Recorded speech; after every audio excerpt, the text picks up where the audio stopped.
Assalamualaikum warahmatullahi wabarakatuh. Hai anak-anak, apa kabar semua? Perkenalkan, nama Ibu Fatin. Di sini Ibu akan membahas mengenai materi cerpen.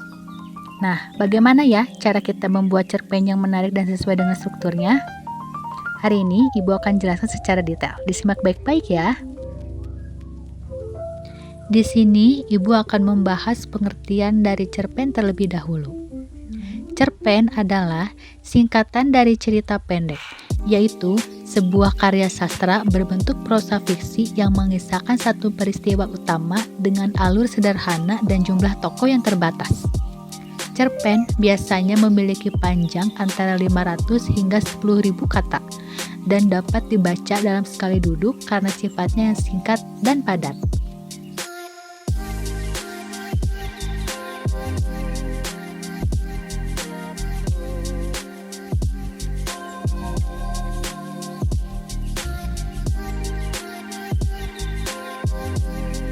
Cerpen juga memiliki unsur-unsur intrinsiknya. Apa saja ya? Yang pertama ada tema. Adalah gagasan dasar atau ide utama yang menjadi latar belakang keseluruhan cerita. Tema bisa berupa persahabatan, pendidikan, dan lain-lain. Yang kedua, tokoh.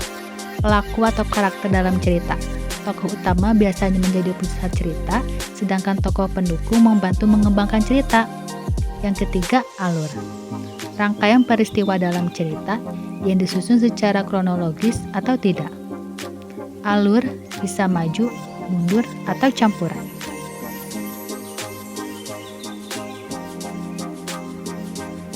Selanjutnya latar.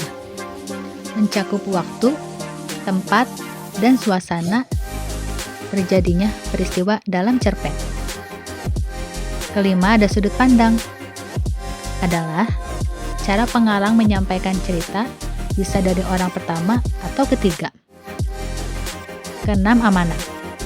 Adalah pesan moral atau nilai yang ingin disampaikan pengarang melalui ceritanya. Yang ketujuh, gaya bahasa. Adalah cara pengarang menggunakan bahasa dalam cerpen, termasuk pilihan kata, kalimat, majas, dan teknik bahasa lainnya yang membuat cerita menjadi menarik dan hidup.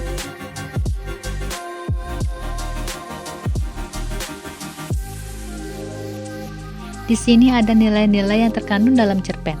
Pertama, nilai agama, berkaitan dengan norma, ajaran, dan pesan keagamaan. Kedua, nilai moral, berhubungan dengan akhlak, etika, dan budi pekerti yang berlaku dalam masyarakat. Ketiga, nilai budaya, mencerminkan tradisi, kebiasaan, dan adat istiadat suatu masyarakat. Keempat, nilai sosial, menggambarkan bagaimana tokoh berinteraksi dengan lingkungan sosialnya. Selanjutnya ada nilai kebahasaan cerpen. Yang pertama, pilihan kata atau diksi. Adalah penggunaan kata-kata yang tepat, menarik, dan sesuai dengan suasana cerita. Kedua, kalimat efektif dan naratif. Adalah penggunaan kalimat yang jelas, singkat, dan bervariasi. Ketiga, dialog yang natural, percakapan antar tokoh yang disusun secara alami. Keempat, penggunaan bahasa lisan dan tulisan. Kadang cerpen menggunakan bahasa sehari-hari atau bahasa baku.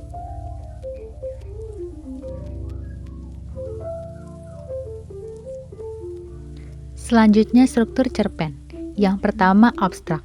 Gambaran atau ringkasan singkat mengenai isi cerita secara keseluruhan. Kedua, orientasi. Pengenalan latar cerita, waktu, tempat, suasana, dan tokoh-tokoh yang terlibat. Ketiga, rangkaian peristiwa, serangkaian kejadian yang membangun cerita. Keempat, komplikasi, konflik atau masalah yang dialami tokoh.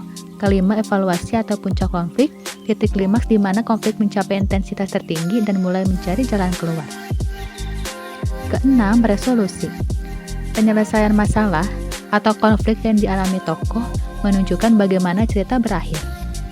Ketujuh, koda, komentar atau pesan moral yang menjadi simpulan dari cerita. Dan ini tidak selalu ada. Baik, di sini Ibu ada contoh penulisan cerpen yang baik dan benar sesuai dengan strukturnya. Kalian bisa scan agar tahu lebih lengkapnya.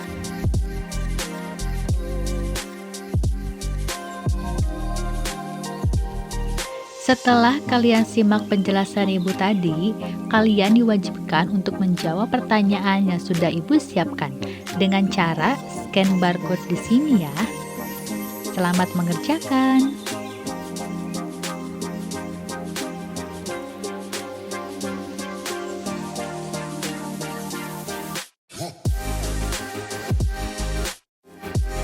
Terima kasih anak-anak yang sudah menyimak penjelasan dari Ibu. Semoga ilmunya bisa bermanfaat bagi kalian. Tetap semangat dan teruslah belajar yang rajin ya. Wassalamualaikum warahmatullahi wabarakatuh.